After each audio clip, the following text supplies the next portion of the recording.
hey kids. I want to make this video today to let you know about some of the things that are going on in the youth ministry. COVID has changed a lot of things for us, and we're looking at figuring out what the best rhythms are moving forward. One of the things that we've been talking about doing is moving away from our Sunday morning gathering time for high school students and shifting that to Sunday evenings. You see, there's this reality in the church where 50% of high school graduates who graduate out of youth group, graduate out of church, go off to college and then they leave their faith. 50%. So if we have 30 high school kids, let's say, in our program, 15 of them are going to walk away from the church, walk away from the faith.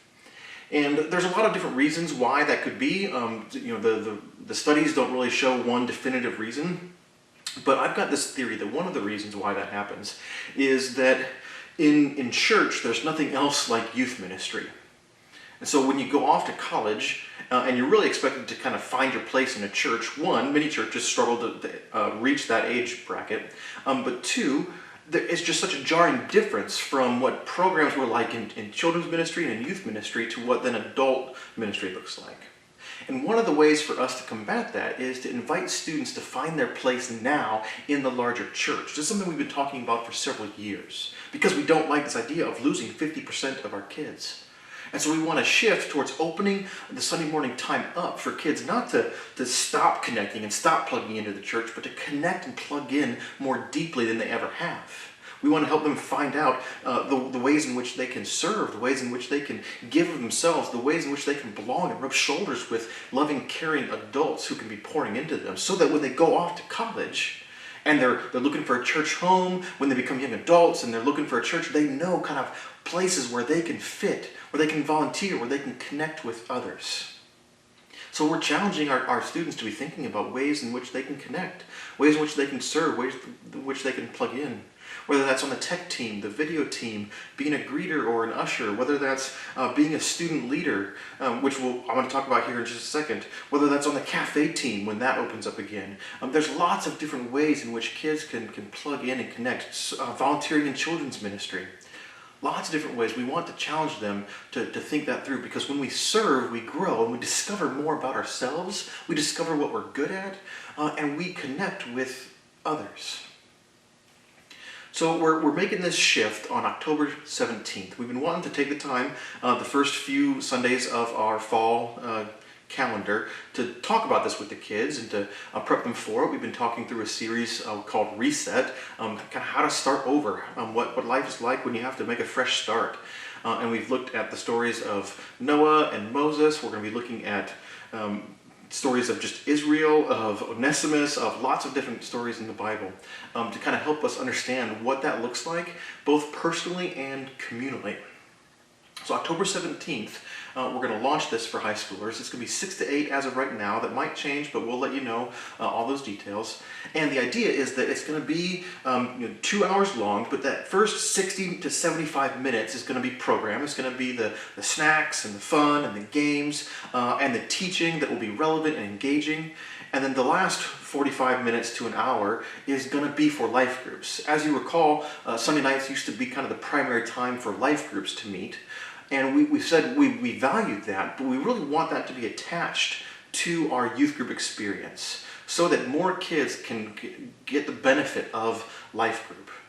And one of the reasons why we've valued being in the homes is because it's nice to feel in a different environment, a different atmosphere, but we've been renovating the spaces in our youth areas, in our middle school space, in our high school space, to help them feel a little bit less like the church, a little bit less like a classroom experience, and more like a home environment, so that when you come to church and you have the program, you have the fun, and you have the games, and you transition over to this other area where there's couches and there's warmth and there's fellowship, that you forget a little bit that you're in a church and you focus more on the relational aspect of things. And we want more kids to be able to experience that kind of connection and intimacy, because we really believe that one of the strengths of growing in our faith and of our youth ministry is its small groups.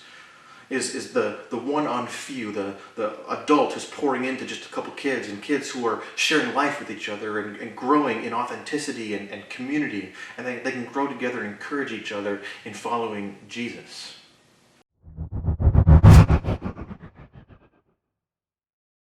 We're planning on kind of that same divide on our Wednesday night programs for middle schoolers, just so you know, basic, which is starting this week.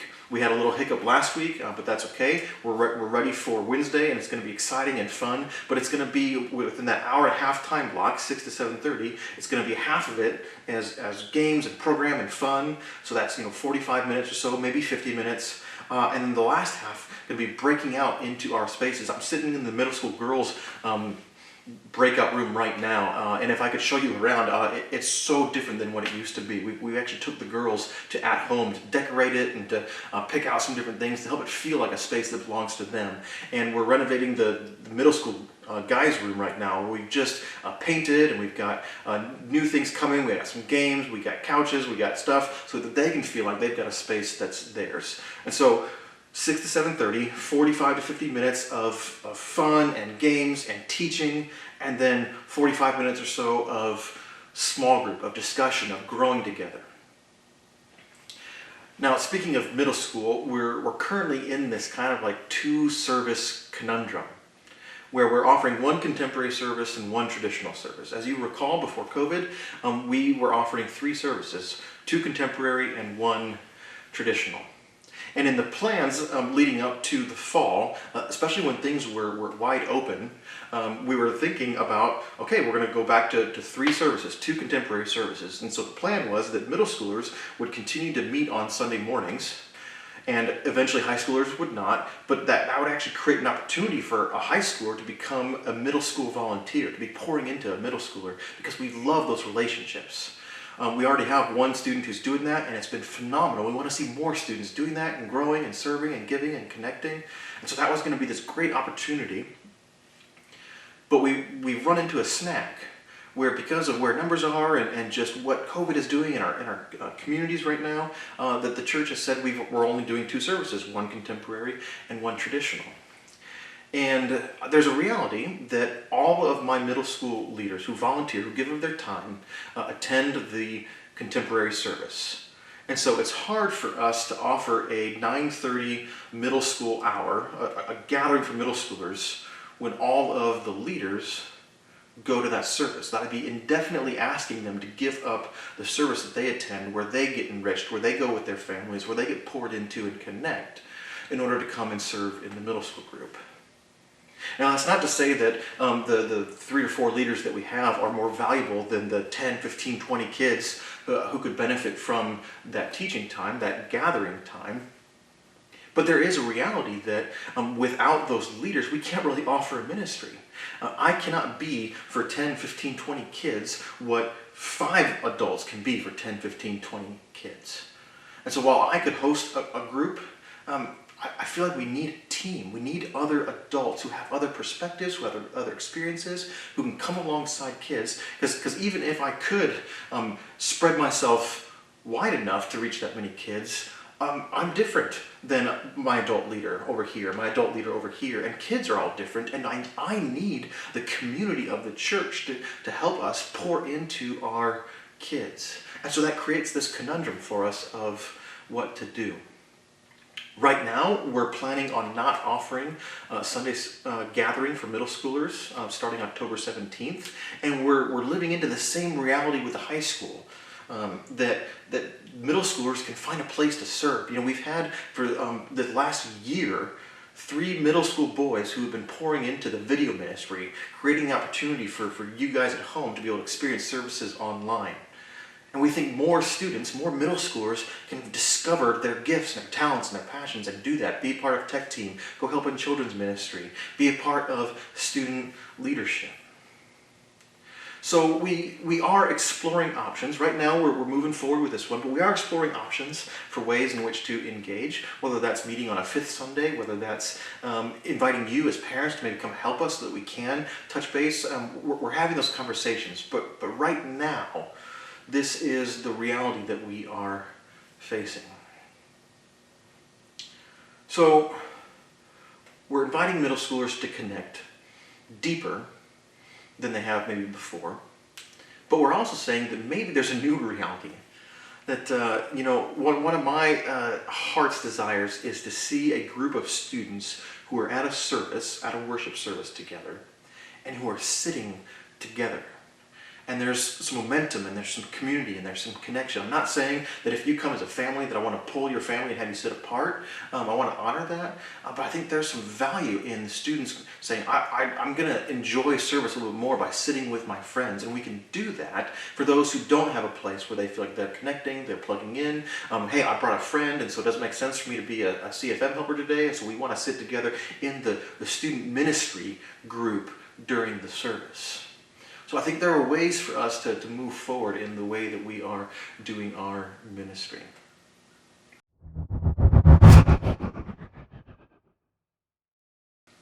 Now, I've used this term student leadership a couple of times. And what I mean by that is both a way in which students lead and serve and pour into others, especially when you pour into those who are younger than you, so high schoolers pouring into middle schoolers and middle schoolers pouring into children. But I also mean that we're wanting to form a student leadership team, a team of students who will help lead the ministry in their area. So a team of high school students and a team of middle school students who would meet maybe once a month, and the goal of those meetings, those gatherings once a month, would be to grow together. We'd do a Bible study, we'd be challenging each other and praying for each other, and then we would be planning out the events, planning out the programs, planning out the things that we are wanting to do. And the reality is that as I get older, as any of my adults get older, we move further and further away from what it's like to be a high schooler, to what it's like to be a middle schooler. And so we need students who are speaking back into that. Hey, here's the issues, here's the struggles, here's what we want to learn about, here's the games that we think are fun. And who are helping not only to plan our events and our programs, but also who are helping to lead those events and programs. I want to see more students who are getting up in front of the gathering of our program, of our Sunday night or our Wednesday night, and who are giving the lesson, who are sharing their testimony. I want to see more students who are leading the game, who are coming up with ideas. Students have such incredible talents and a richness of ideas and enthusiasm and engagement that that's the way that we want to see them continuing to grow and to bless our youth ministry. So just this last Sunday, I handed out a student ministry application, a student leadership application for students to take home if they were considering doing this.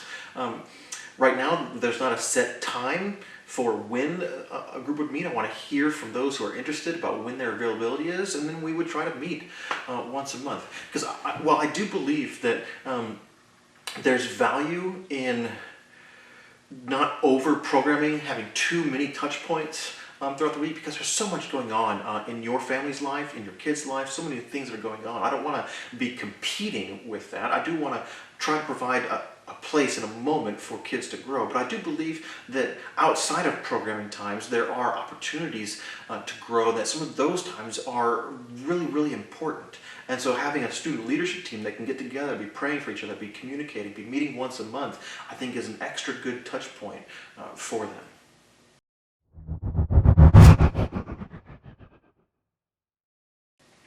Now, all of this, we've talked about really just getting it down to two things. So, during the week, once on Sunday night for high school, once on Wednesday night for middle school. But I want you to hear that what I'm not trying to do is to reduce the number of opportunities, but actually lay a foundation for more growth. I want to be able to do our programs that we do put in place with excellence. The reality of my life, I'm just going to be honest with you, the reality of my life before was that I had program Sunday morning, I had program Sunday night, I had program Monday night, I had program Wednesday night, and I had program Thursday night. And when you have that much program, guess what? It's hard to do them well. One of the things that I excel at is relationships, and so I'm always able to bring that, but sometimes you've got to be able to get them with some of the fun and the games and the excellence there so that they want to go deeper with you relationally. And so by actually boiling it back down to two, we're able to do them with excellence and create it so that a Sunday night, Wednesday night, that's the place to be. That you don't want to miss it. We've got some realities right now where kids will just choose other things over our programs. They'll choose their sport, they'll choose whatever. Like I said, we're not trying to compete, but we want to create an opportunity that says, you don't want to miss this. Prioritize getting your homework done. Prioritize this, because if you just kind of shift things around, you can make it work. And so everything that we're going to do in our youth ministry, the idea is that they spring from those two programmatic elements. That from our Sunday night and Wednesday night, we'll be able to lean into service projects together. That we'll be able to give the small groups that are meeting some autonomy where, okay, yeah, you have small group at the event, but then those small group leaders, right, are engaging with your students, with your kids throughout the week. That maybe they're setting up a time, hey, we just want to go grab dinner together. When's everyone free? And that they're able to do that, and you actually have more freedom to engage at different times because of the relationships that happen on the Sunday and Wednesday nights. We want to see student leadership continue to grow and thrive and rise to the surface within the midst of these programs. We think that out of these programs and the excellence there and the relationships and the growth that we see happening, that we're going to have more momentum and desire for students to be attending retreats and conferences. I'll just tell you, before COVID, we were running into some difficulties getting like high schoolers wanting to go on retreats. We have this thing called the Blast that we do at Camp Gormley in February. And before COVID, we had no kids sign up. And the year before that, we had no kids sign up for it. And we understand that sometimes there's just scheduling conflicts, but there's also wasn't just any momentum. And so we're hoping that out of these nights that we would be able to generate some momentum and some passion and some interest in some of these bigger opportunities. We also believe that by offering something that is really great on Sunday night and Wednesday nights, that we're going to get more diverse students connecting. And what I mean by diverse is just sometimes we get church kids and sometimes we get non-church kids. And we want to be able to see both coming in, connecting, getting poured into, growing in their own way, and coming and doing that together. See, in the high school group, we've had recently a Sunday morning and life groups that are made up of church kids. And then we had our Monday night youth group, which was made up of primarily neighborhood kids who don't have families or connections to the church. And we never really saw those two groups come together. And what we want to be able to do is to create an environment and a program that will bridge the gap so that kids who are in the church, you're as a parent, you're watching this because you're plugged into the church, that your kid is growing, but also the kid who's not connected to the church, who doesn't have a family who goes here, can show up and can also grow. And that we can learn how to be a diverse community together. And that doing that on Sunday nights and Wednesday nights helps us.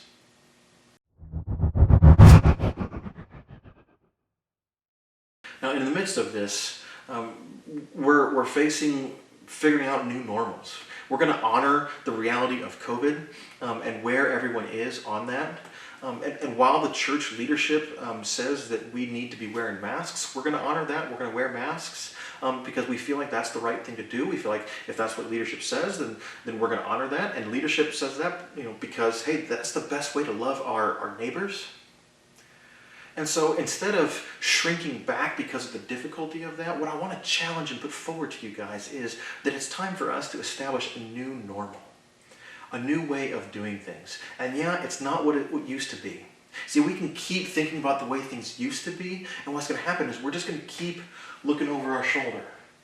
And when you're looking over your shoulder, when you're looking behind you, you can't really move forward. Not well.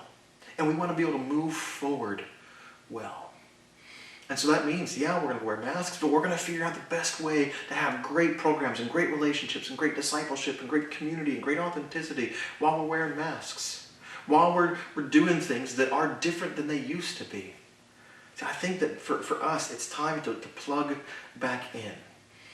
But wherever you are at, whatever plugging back in looks like for you, we're going to honor that.